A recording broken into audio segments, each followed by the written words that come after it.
If I speak in human and angelic tongues but do not have love, I am a resounding gong or a clashing cymbal. And if I have the gift of prophecy and comprehend all mysteries and all knowledge, if I have all faith so as to move mountains but do not have love, I am nothing. If I give away everything I own, and if I hand my body over so that I may boast but do not have love, I gain nothing. Love is patient, love is kind. It is not jealous. Love is not pompous, it is not inflated, it is not rude.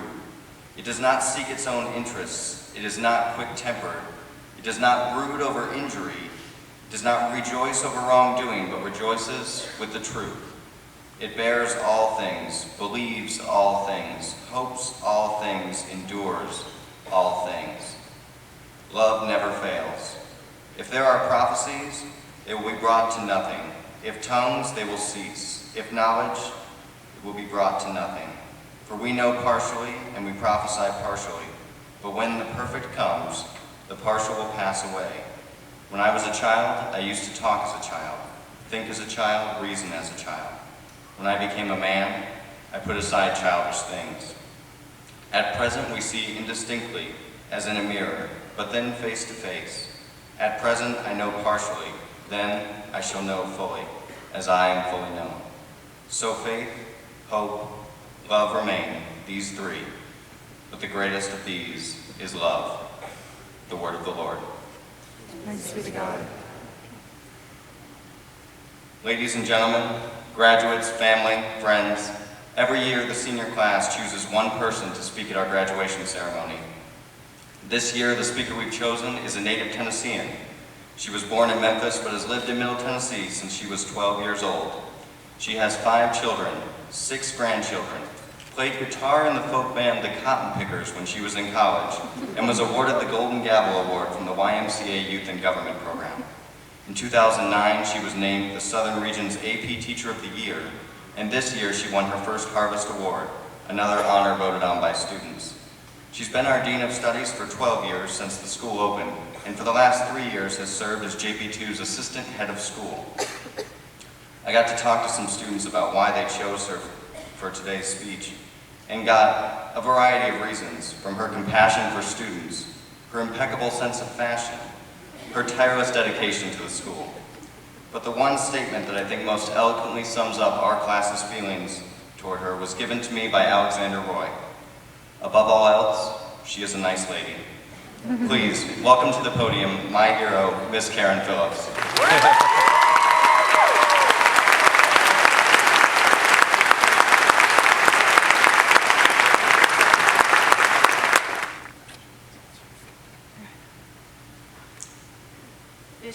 Dr. Williams, members of the Board of Trustees, fellow JPII administrators, faculty and staff, families and friends of our graduates, and members of the class of 2015. It's not lost on me what an honor you have bestowed in charging me with the delivery of some meaningful message upon the celebration of your graduation today.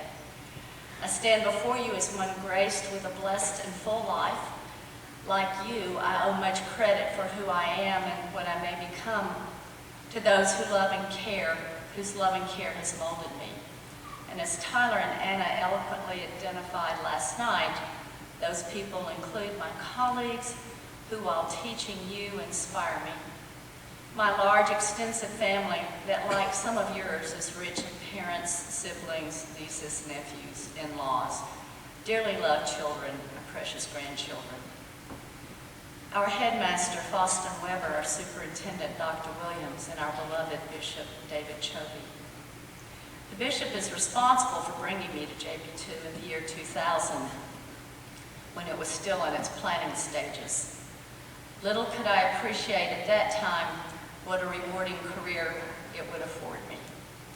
Today I'm passing to you some advice garnered from heroes that include my father-in-law, and our school's namesake, that have been formative in determining who I am and who I am becoming. Just do your best. Gosh, is there any one of us who, when given this well-meaning advice by parents, teachers, or any other elder, doesn't feel inadequate? I grew up with this message delivered frequently from my father, who proudly hailed from a small rural farming community in Middle Tennessee. Growing up with his parents and sisters during the Depression era, and never expecting any spending money from his parents, he carried a paper route in the early mornings before school, from the time that he was a young boy through the time that he attended Vanderbilt on scholarship. He did his best to provide for anything more than the bare necessities that his parents could afford. After only a couple of years in college, he enlisted in the Navy after World War II, being too young to fight during the war, so that he could take advantage of the GI Bill and continue his education. The Navy, to his great delight, stationed him in Hawaii, where he met and subsequently married the loveliest girl he found there, my mother. And by the time they returned to Memphis, where he began medical school in 1950, I was already several months in the making. By the time that he graduated from medical school, he had 3 daughters. During those years in hot, muggy Memphis, we lived in public housing without air conditioning, and my mother had only a small washing machine with a hand wringer to do our diapers and laundry. No dryer, of course. On Saturdays, Dad and Mom would divide and conquer by loading us babies up in shopping carts and heading to 2 different grocery stores so they could take advantage of the specials at each. They did their best to provide for their young and growing family with their meager means. By the time his internship in family medicine ended in 1954, his first son had been born. By 57, during his first years of medical practice, when his second son, now 5th child, arrived, we lived in a house that totaled about 800 square feet. In those days, family practitioners, as we call them now, made house calls in the middle of the night, up the mountains, down the hollers, and often got paid with hams and produce. His profession as a physician did not bring wealth in those days, but they did their best. All this information about my father provides some context to understand why, in my moments of tentativeness, concern, self-doubt, his words, "just do your best," meant to be consoling, placed even more pressure on me to do well.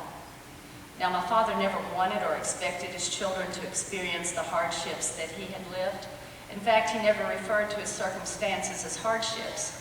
But when you see someone who loves you make sacrifices so that you can have a better life, then his patient, knowing, hopeful call to just do your best, delivered in a soft, caring way, becomes a clear dictate.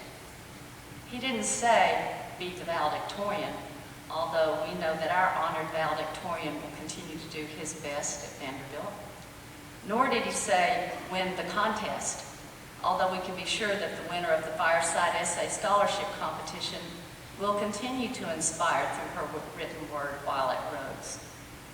Often when I was fearful about the task at hand, I replayed his message in my head: just do your best. But you young men and women already know what that means, right? Not that to do your best, you have your name up in lights, although having your artwork featured on a Nashville billboard suggests that continued progress at the School of the Art Institute of Chicago may well mean that your work will next be exhibited on a Chicago billboard. We may hear that your best results in creative, altruistic work that finds expression at Samford University in a way similar to the one that earned you your Eagle Scout Award here. We expect that in striving to do your best, your poetry may touch a Columbia College coffeehouse audience in Chicago, as you've done here in our Writers Cafe, or that your ability to win audience acclaim for stage performances may follow you to Loyola in New Orleans or Warren Wilson in Asheville. Will doing your best mean that you find your way into multiple instrumental ensembles at the University of Illinois in Champaign-Urbana, and perhaps even play mass music there as you did last night so beautifully? While we cannot expect that the maxes achieved in our weight room might be surpassed at Virginia Tech, nor your skill on the JPII soccer field matched at Manhattan College. In your minds, doing your best may require more than merely repeating current achievements. For each of you, we are confident that you'll strive with commitment equal to that demonstrated at JPII to do your best in whatever pursuit that may involve, and that best will lead you to mold a better world for us all. In my own experience growing up and as I raised my children, the corollary to do your best is work harder. Contrary to John Locke's assertions that we're born tabula rasa, I believe that we're all endowed with gifts and talents by God, which if not honed, cultivated, and nourished, will go undetected. And while I can agree with Locke that so much of who and what we are is shaped by our environment, our home, from whence come your earliest learning and first groundings in faith, our schools, and your parents surely believe this, else their sacrifices to send you here would not be worthwhile. Our exposures to all manner of cultural experiences. These gifts and talents will not reach fruition without our substantial efforts to develop them. My father-in-law, the second hero whose words I'm sharing, also grew up during the Depression era on a poor farm in West Tennessee, privy only to the meager education that poor public schools could offer. He subsequently found himself a student at Harvard University in preparation arranged by the U.S. Army prior to his deployment to Europe, where he served under General Patton during World War II. Among the trials of his service, he lay still on the battlefield for 3 days, wounded and pretending to be dead, while the German army marched over him. Mr. Phillips, who after his service in the Army became a successful businessman and pillar of his community in Gallatin, was fond of prodding his children and grandchildren with the advice, work harder. Given his humble beginnings in history, he modeled this advice. He always delivered this instruction with a smile and a twinkle in his eye, so as to suggest that he was teasing, but he meant it. He had lived it. You too have discovered the value of this advice during your time here at JPII, for none of you who sit here today has earned this seat by coasting, or at least not by coasting for long. Not for you the easier path that many peers experience in other high school settings. Not for you the balance achieved by failing to exert any force that moves you out of your comfort zone.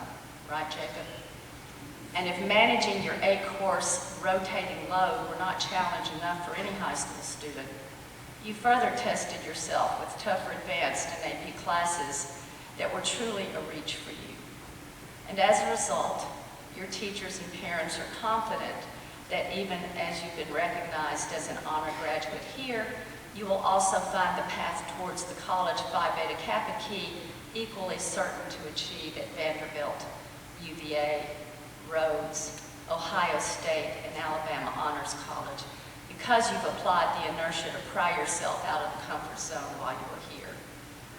So many of you have demonstrated the kind of grit and tenacity it takes to be a stellar student and simultaneously endure the rigors of athletics. Those of you who will go on to play football at Center College, softball at Maryville, perhaps throw the shot put at Spring Hill, or show up on the baseball diamonds at LaGrange, Rollins, and Rhodes Colleges, or the basketball courts of Oglethorpe or Tennessee State, or even continue running while at Belmont, already satisfy the challenge to work harder. After listening to Taylor and Jacob at Honors Night, we know that your confidence and self-knowledge comes from truly stretching with a level of determination and faith that has juggled activities as simultaneously demanding as sport and academic load.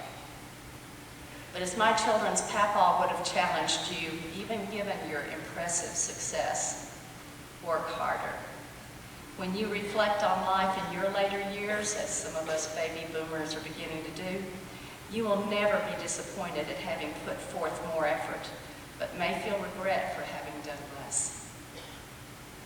And as a companion to these suggestions to do your best and work harder, I add our namesake's message to be not afraid. In December of 2002, I enjoyed the chance to accompany students from Gallatin High School to Italy with Coach Richard Stevenson, who will be remembered by some in this audience, while we were both serving our last year at our previous high school. I was in Rome on New Year's Eve and managed to convince a few students, none of whom was Catholic, to join me for evening mass at St. Peter's Basilica. We seated ourselves in a pew only a few feet from the aisle where the already debilitated St. Pope John Paul II would be transported by motorized car to the altar. I already knew by that point that I would be working at a new high school named for this beloved, significantly influential, revered spiritual leader, so attending Mass conducted by him was a particularly emotional and meaningful event for me. St. John Paul II said, "Do not be afraid. Do not be satisfied with mediocrity. Put out into the deep and let down your nets for a catch." You have heard this quote on many occasions as a student at JPII, as have I, including last night by Deacon Edwards, and it's never resonated more movingly for me than during this past year. When I spoke with you last fall at your retreat at Camp Boxwell, I was in the middle of a 6-month regimen designed to restore my health. Living through that experience, I found that just as my oncologist, Dr. Diana Shipley, had told me from the outset, the treatment was going to be manageable. And sure enough, I found that I could continue to go to work and carry on an almost normal daily life. Very subtly, though, she reinforced these words of John Paul II in such a way that we wouldn't expect from a physician. She would send me home from chemo treatments not with medical protocols or dietary restrictions, but with books of prayer and inspiration from which to draw the strength and hope that even the best medical care can neither secure nor ensure. Not only through my experiences of the past year, but in reviewing other difficult moments in my life, I'm convinced that more than we realize, our lives are impacted by prayer, both our own and that of others, and often for me, it takes reflection and hindsight to realize that my prayers have been answered and just how blessed I have been to walk through rough events without fear. In times of calamity, stress, and uncertainty, this most recent challenge in my life being only one of many, I have turned to prayer, a habit that we as Christians find bridges that divide between we humans and our God. And as a Catholic, I often choose to pray the Rosary for reasons that Father McGowan explained well at our recent Rosary service. In one instance, to plead for the life of my child hit with a catastrophic injury. In another, to seek patience and endurance to find a way through chemotherapy. In others, to ask for healing of loved ones. And often to find the right words to counsel others or address a graduating class. Whatever the need of the day may be. I am a frail member of this body of Christ, and I know that my meager and insufficient entreaties to God are not nearly powerful enough to have found the strength and courage that cradled me through crises. I believe that my deliverance is due more to the prayers of a community, this village of those who care for me, than from efforts of my own. It's my hope that those of you who have sustained deeper challenges and losses than I, grieved through the loss of a parent or grandparent, or weathered the fallout from individual mistakes, will find that this suggestion, be not afraid, empowers you with calm and resilience when you settle at Rhodes, at UNC Greensboro, at UT Chattanooga, and at the University of Dayton. I would counsel you to wear prayer as your armor, to stare down your challenges and demons, unafraid, assured, and confident that you will muster the fortitude it takes to prevail in any situation. In other instances where the call to be not afraid must have guided you, I greatly admire those of you who have journeyed here across continents with enthusiastic optimism. You have braved the unknown country, immersing yourself in a language in which you feel less than proficient and competing with accomplished English fluent peers on an uneven playing field. The daring that has seen you through this year will follow you back home to Germany or in your further studies at University of California, Davis, or at University of Tennessee, Knoxville, before returning to your home in Korea. Furthermore, be not afraid is a mantra that must have inspired you to be leaders in this JPII community. Perhaps it will exhibit itself next in your forming a Red Man group at Ole Miss to lead as loyally as you did your JPII Blue Man group. Or having served as Tennessee's inspiring youth governor, run for student government office at Vanderbilt. Or having led your lacrosse teams on JPII's playing fields, motivate others at St. Mary's or Oglethorpe College. Be not afraid exemplifies the characteristic care for and inspiration to others in your Our Lady of the Lake community.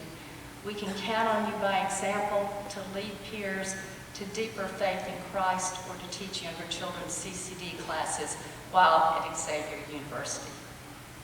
Be not afraid stands as a hallmark of the gumption that has guided you to Africa, Appalachia, and special spaces to share your strengths and gifts with those in need, and to unabashedly ask others to share their treasure in response with you. As you proceed to Bellarmine, Virginia Tech, UT Knoxville, and even delay entry to UVA next year to serve at home and abroad through the Kivu program, we know that the confidence and fulfillment garnered through selfless service thus far will arm you with the mettle to continue to seek such endeavors at your next stop.